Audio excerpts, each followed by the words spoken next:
The stroller she pushed was bright yellow.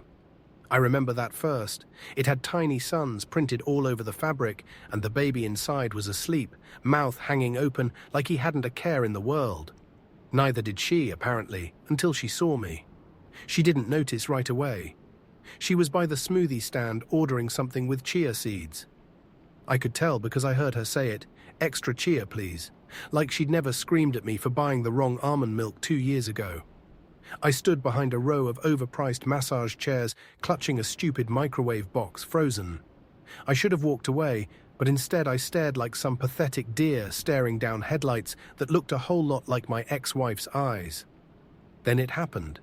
She turned, her head tilted first, casual. Then her eyes caught mine and everything shifted. I wish I could describe it. The way her lips stopped moving mid-sentence, the way the color in her face vanished so quickly, I thought she might faint. She looked like she'd seen a ghost. I felt like one. My hoodie was damp from rain. I hadn't shaved in a week. My left shoe was untied.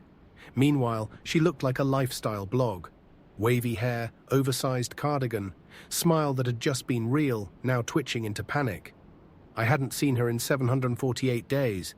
Yeah, I counted, and there she was holding the baby she made with him. She said something. I couldn't hear it.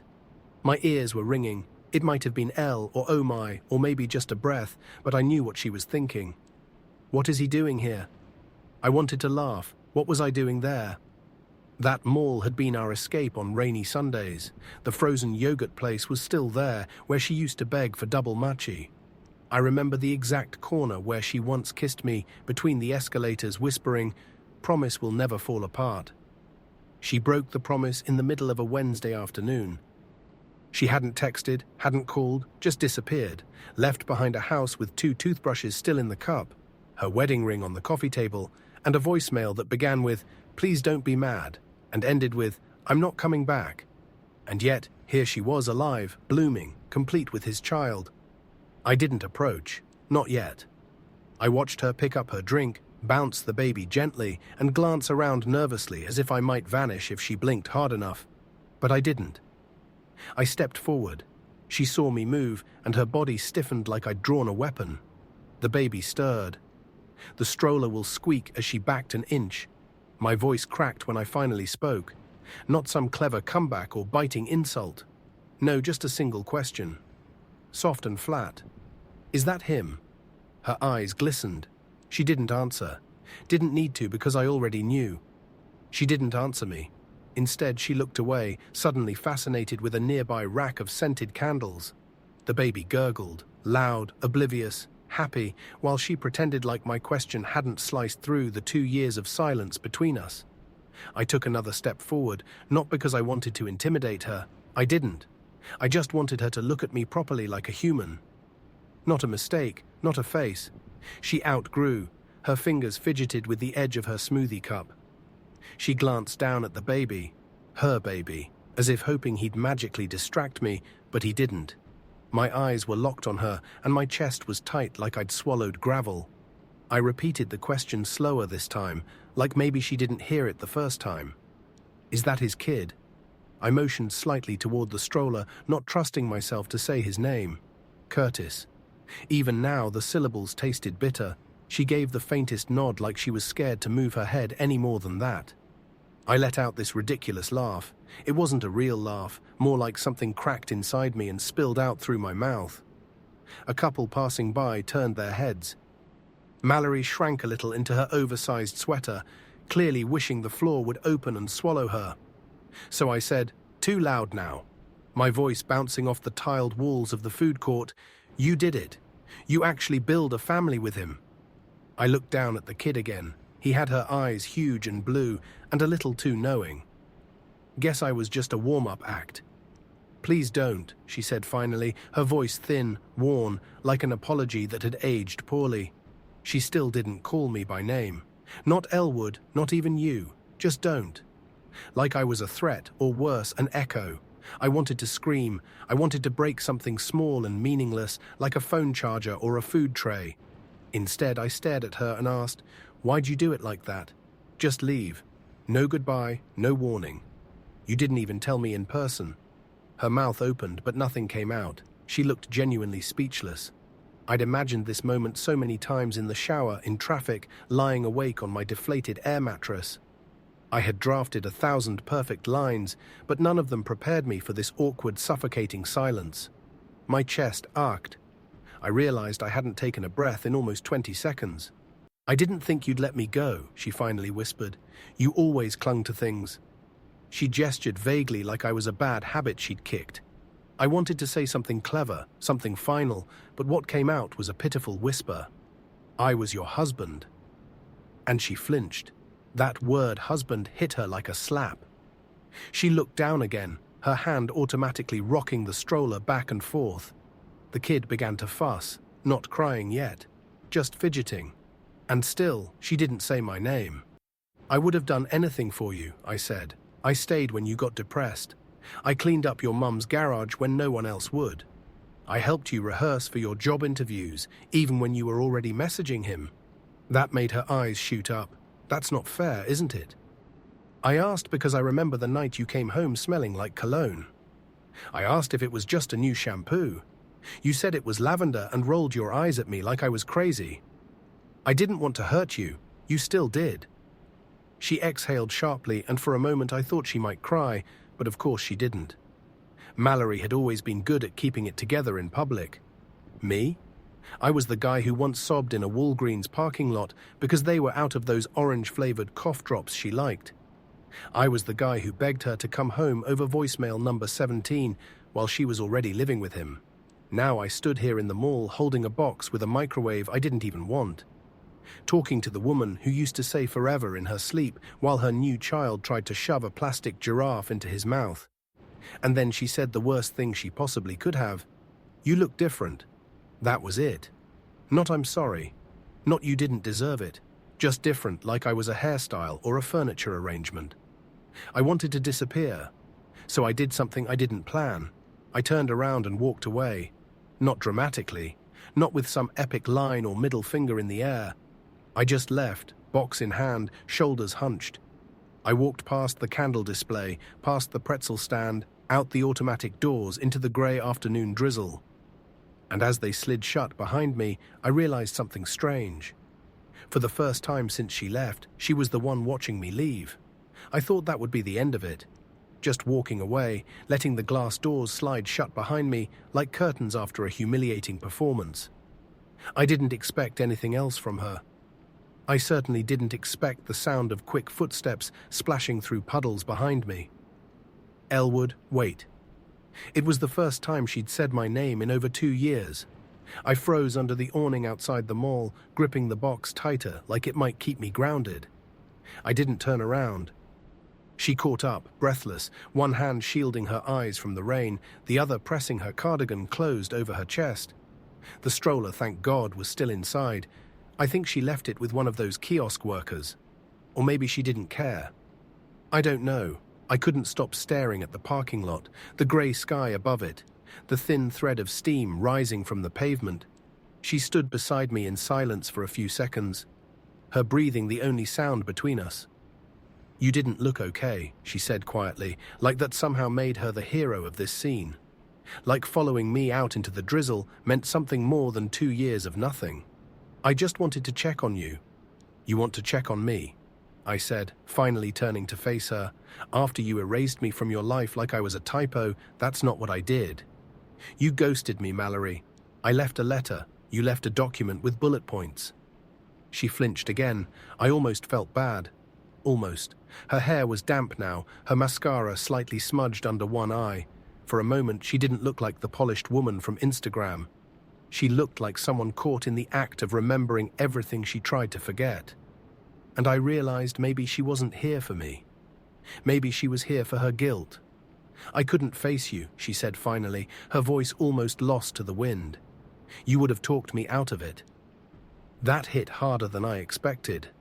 "You're damn right I would have," I said, my voice cracking at the edges. "Because I believed in us, because I thought you were just tired or confused. I didn't think you were building a whole other life with someone who drinks his coffee out of a mason jar." She laughed then, a real tiny laugh. It made me sick. "You still do that thing?" she said, wiping under her eye. What thing? Make jokes when you're breaking. And just like that, I hated her again. Not in the dramatic movie-ending way. It was quieter than that. Like hating someone for knowing you too well after they've stopped deserving to.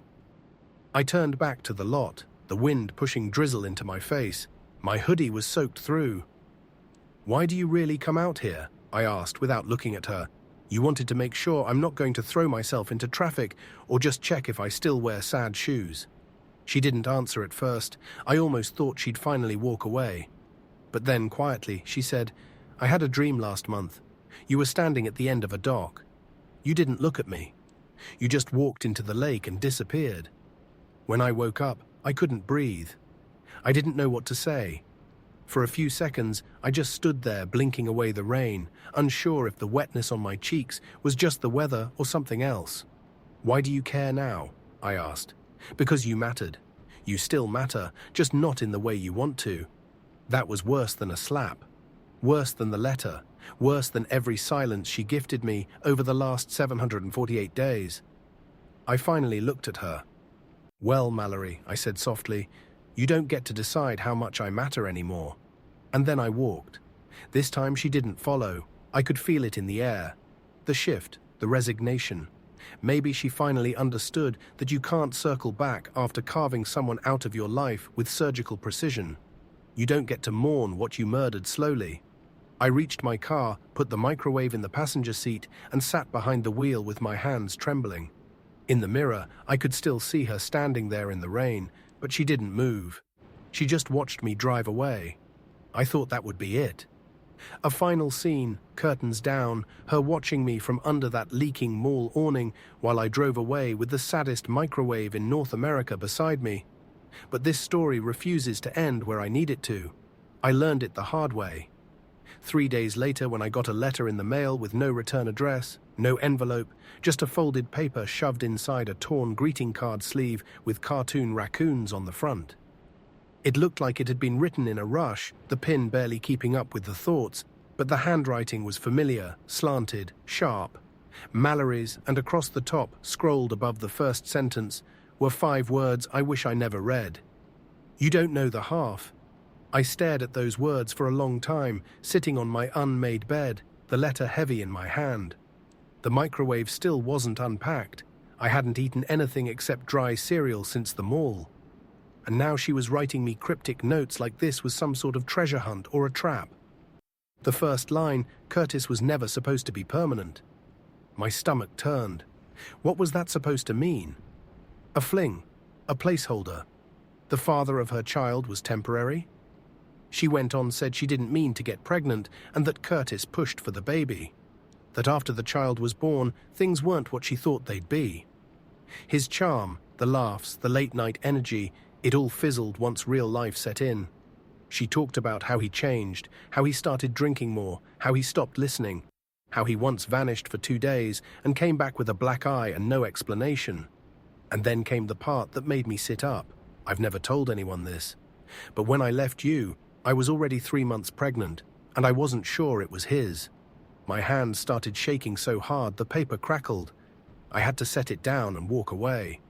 I paced the apartment like a trapped animal. 3 months? 3. That would mean there's a real chance. No. That couldn't be. I went back to the letter. Curtis didn't ask questions when I told him. He wanted the idea of a child more than the truth.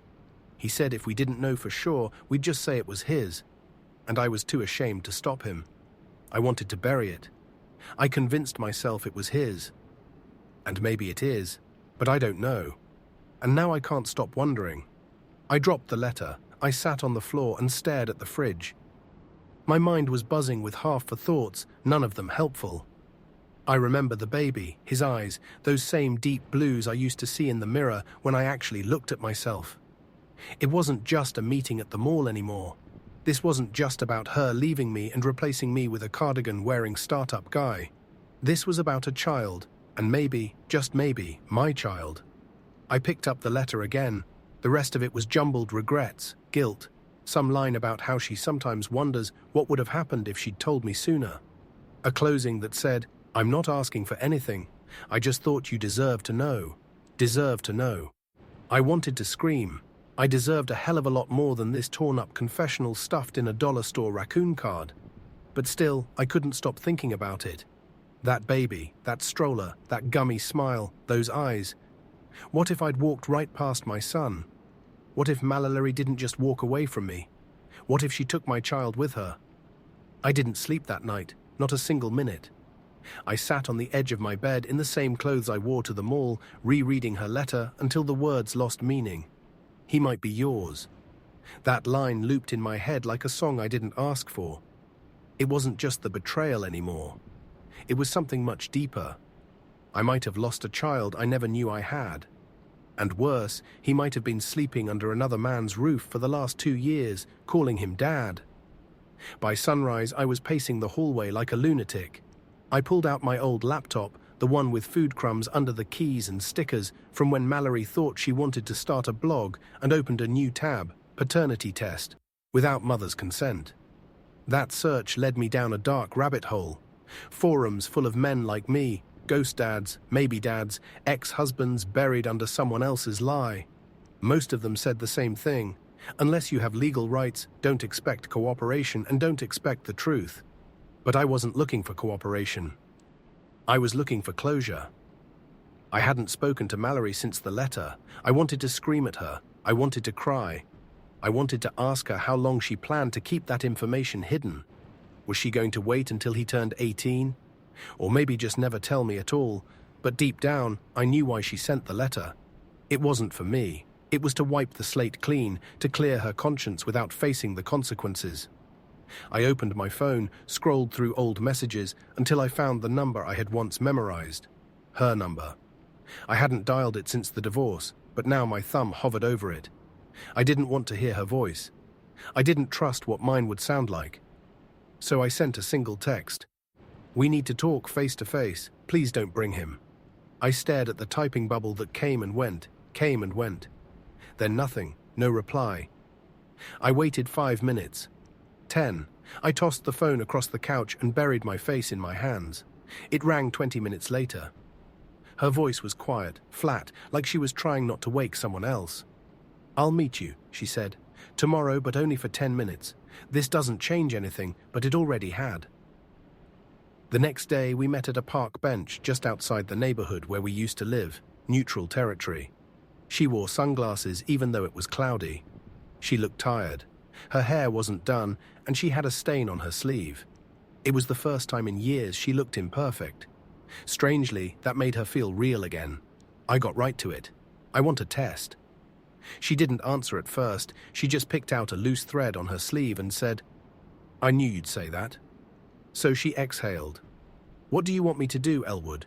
Just take him to a lab and tell Curtis. What? Surprise. The kid might not be yours. Curtis doesn't matter. I do. That's not fair. None of this is fair. I spent 2 years grieving a woman who never even buried me properly. And now you're telling me I might have missed my own son's first steps, first words. Stop it. Why? Because it hurts. Good. She looked away. Her hand trembled slightly, and I could tell she wanted to cry. But again, she didn't. I always hated that about her, that ability to wall off everything, to blink once, smile tightly, and pretend the ground wasn't crumbling beneath her. I didn't want to destroy anyone's life, she said. You already did. Silence. Then, just when I thought the conversation was over, she pulled something from her coat pocket. A photo, a small bit Polaroid of the boy, Cedar, sitting in a sandbox with a plastic dinosaur in one hand. He was looking up at someone, mid-laugh. His hair was a mess. His cheeks were full, and those eyes. Tell me they're not yours, she said. And for the first time, her voice cracked. I took the photo, stared at it for a long time, and felt something break inside me. Not the grief, not the anger, something worse, the terrifying hope that maybe, just maybe, I still had something left to fight for. Do the test, I said, and then I got up and walked away before I lost whatever was left of me. The wait nearly killed me. It took 12 days, 12 long, bone-cracking, nerve-twisting days to get the results. During that time, I couldn't focus on anything. Couldn't work, couldn't sleep, couldn't even sit still long enough to finish a sandwich. Every time I closed my eyes, I saw the boy's face, his wide eyes, his round cheeks, his laugh I'd only heard once from a distance. I kept asking myself questions that no one could answer. Would he like dinosaurs because I did at his age? Did he sleep on his side like I do? Did he cry at loud noises? Did he even know who I was? When the envelope finally came, I just stared at it for a full hour. It was plain, white, and impossibly light. I don't know why I expected it to weigh more. Maybe because it held the future in it, or at least the version of it I'd quietly built in my mind. The moment I opened it, I knew it would change something. I just didn't know which part of me would be left standing after. It was positive. 99. 9, he was mine. I didn't cry. I thought I would. I thought I'd break down or laugh or throw something, but I didn't. I just sat there on my kitchen floor holding a truth I never asked for and wondering how long she'd known, how long she'd lived beside me. Inside our home, pregnant with my child and keeping it to herself. I called her. She didn't pick up. I called again. Nothing. I drove to her place. Curtis opened the door. He didn't look surprised. That's what hit me first. He looked resigned, like he'd been expecting this moment to arrive like a train. He couldn't stop. His eyes were duller than the last time I'd seen him. Less smug, more worn out. His jaw was tight, his hair messy, like fatherhood hadn't been the romantic dream Instagram filters had promised. "She's not here," he said flatly. "Then you and I are going to talk," I replied. He didn't move, just leaned against the doorframe and crossed his arms. "I know." I blinked. "You know what? That is yours," he said without even flinching. "I've always known." The silence after that was volcanic. Something inside me snapped, not violently, just permanently, like a door closing for good. I couldn't understand what he was saying. I needed him to repeat it, to explain it, to admit it wasn't real. But he didn't. He just kept talking. "She told me before he was born, said it might not be mine. But I didn't care. I told her I'd raise him anyway. That if he looked like you, I'd deal with it. You were irrelevant to me." I stepped forward, my fist trembling. "Irrelevant? You mean me? The biological father? You think biology makes you a dad?" he snapped. "Where were you when he had a fever at 3 a.m. in the morning? Where were you when he couldn't sleep unless someone sang to him? You think you can just walk in now and rewrite what's already been written? You stole him. She gave him to me. Those words, they hit like ice in my lungs. I couldn't breathe, couldn't blink, couldn't stand still. He wasn't raising my child by accident. He'd taken him with full knowledge, and she let him. "You could have told me," I said, my voice breaking. "You both could have." "We didn't know you anything," he cut in coldly. "She left. You weren't part of the picture anymore." "But I should have been," I whispered. Curtis looked me in the eye and said something I'll never forget. "Then maybe you should have fought harder before she walked out the door." I turned and left. I don't remember walking back to my car. I don't remember driving. I just remember the realization that the two of them had built a life on top of a lie and sealed me out of it like I was the threat. But now I had the truth, and the truth had weight. I wasn't just the ex-husband anymore. I was someone's father, and I had a decision to make. I thought knowing the truth would give me strength, like the DNA results would unlock some kind of righteous momentum inside me. I thought I'd print them, staple them to some legal form, march into court like a man with purpose. But the truth doesn't come with instructions. It comes with weight, with fear, with a hollow kind of ache that makes you question if you even deserve what you've just uncovered. I didn't file anything, not yet. Instead, I sat on that piece of paper like it was radioactive. And every time I thought about making a move, my brain dragged me back to the same question. What if he doesn't want to know me? Mallory hadn't called me since the park. Curtis clearly wanted me erased. And the kid, the actual child in the middle of this mess, he didn't even know I existed. That thought haunted me more than anything else. My son was growing up thinking someone else was his dad, while I sat on the sidelines chewing my own heart into pieces. And yeah, I know how pathetic that sounds. I hate it too. But one morning, 3 weeks after that park bench meeting, I made a decision. Maybe not the right one. Definitely not the strong one, but the only one I could live with. I wrote a letter, a real one, handwritten. No raccoons, no typing, just me, ink, and every ounce of nerve I had left. It wasn't dramatic. No threats, no legal jargon, just honesty. I told her I wasn't coming to ruin anything.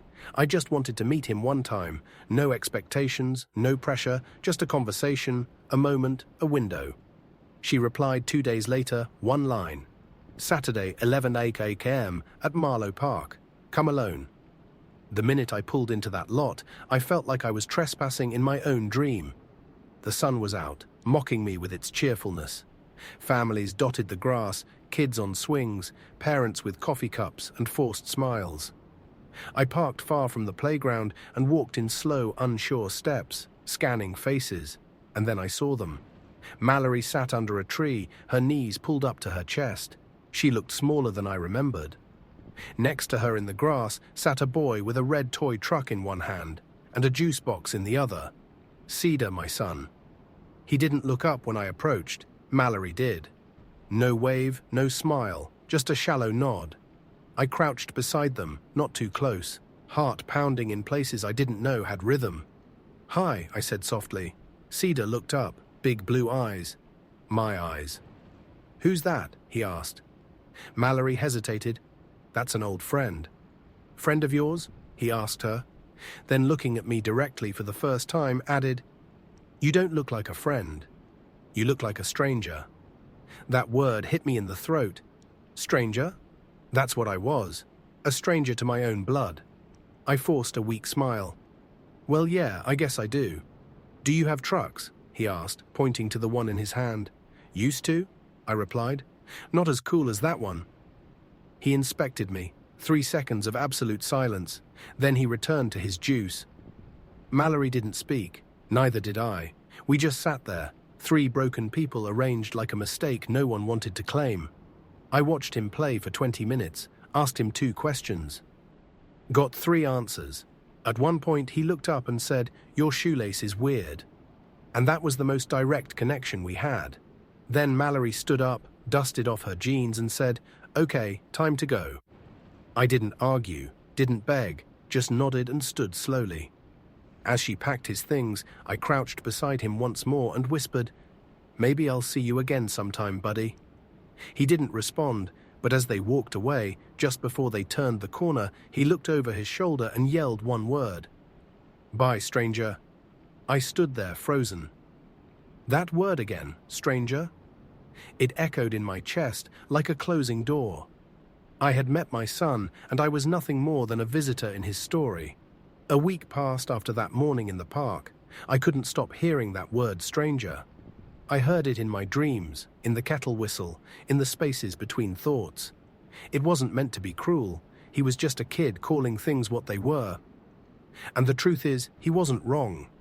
I was a stranger, a ghost that drifted into his sunny world and left a shadow on the grass. But even ghosts remember the way sunlight feels. I didn't reach out again right away. I told myself not to push it. Let her breathe. Let him breathe. I convinced myself that the moment I had, those 20 minutes watching him push toy wheels through the dirt, had to be enough. But grief isn't always loud. Sometimes it just sits there in your chest, quiet and heavy and waiting. And then, for days later, my phone buzzed. Mallory, one line. "Cedar keeps asking when the man with weird shoelaces is coming back." I read it over and over, thinking maybe I was misreading it, but I wasn't. That was my invitation, or at least an opening. So we tried again, same park, different spot.